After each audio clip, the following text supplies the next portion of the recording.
Bienvenue aux États-Unis, mais pas pour tout le monde. La décision de Donald Trump d'interdire l'entrée des ressortissants de toute une liste de pays frappe particulièrement l'Afrique. 7 États sur 12 sont africains, à savoir le Tchad, la République du Congo, la Guinée équatoriale, l'Érythrée, la Libye, la Somalie et le Soudan. À la liste noire s'ajoute une liste grise, celle d'États soumis à des restrictions de visa.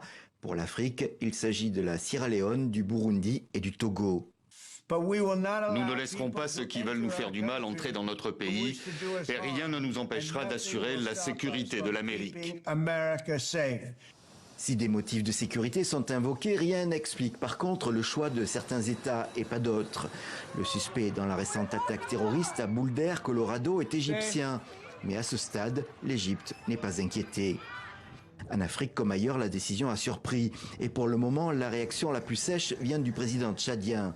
Dans un post, Mahamat Idriss Déby Itno annonce la réciprocité des interdictions de visa.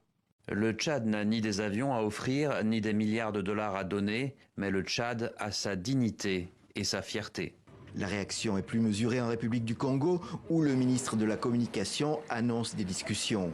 Le Congo n'est ni un pays terroriste, n'abrite aucun terroriste, n'est pas connu pour avoir une vocation terroriste, donc nous pensons que c'est un malentendu et je crois que dans les prochaines heures, les services diplomatiques compétents du gouvernement se mettront en relation avec les autorités américaines. Cette décision inopinée d'interdiction et de restriction de visa n'est pas une nouveauté. Donald Trump l'avait déjà prise lors de son premier mandat en 2017.